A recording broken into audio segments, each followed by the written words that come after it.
une station de ski, il y a plusieurs activités. L'activité principale étant la glisse. L'avantage maintenant du VTT assistance électrique, ça nous permet, grâce à ces gros pneus, donc soit des fat bikes comme on va voir tout à l'heure, ou avec des pneus plus larges comme les VTT électriques, ça nous permet de rouler sur la neige et surtout de pouvoir accéder à des sommets sans avoir besoin de remprunter les remontées mécaniques. C'est vrai que depuis quelques années maintenant, on a une clientèle qui vient au ski mais qui ne skie pas forcément toute la semaine. Et il y a des personnes qui étaient intéressées par des activités annexes au ski. Et c'est vrai que le VTT sur neige répondait pleinement à cette demande. Alors déjà, on n'a pas du tout le relief technique, c'est-à-dire avec les cailloux, les trous, les racines. On a une sensation aussi forcément un petit peu de glisse, tout simplement, surtout dans les parties un petit peu descendantes. Mais en revanche, concernant la partie vraiment plate, ou en tout cas quand on est sur de la neige, c'est vraiment une sensation un peu de confort. Ça se passe super bien, c'est vraiment une journée très agréable parce qu'il fait beau.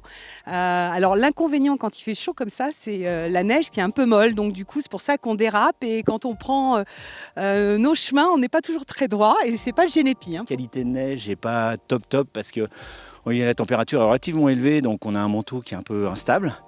Mais c'est extraordinaire parce qu'en fait, avec l'assistance électrique, c'est grandiose, on est dans des paysages magnifiques. Une façon un peu nature et aussi éco-responsable, le côté électrique, et, pas d'émissions, pas de gaz rejeté, donc c'est vraiment nature pour les gens. La chose de pneu qui est beaucoup plus large, qui permet aujourd'hui de pouvoir avoir une adhérence, puisque si on était amené à rouler avec des tout petits pneus, la problématique c'est qu'on s'enfoncerait tout de suite.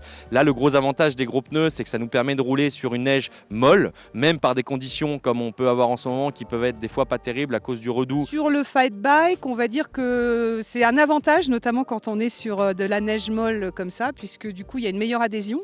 Peut-être un peu moins du coup de flexibilité ou en tout cas de latitude pour bien gérer le vélo. On est concentré, ça reste de toute façon le VTT, il faut rester concentré, donc on regarde bien devant soi, bonne trajectoire, voilà, puis on essaie de passer au bon endroit pour pas enfoncer les roues.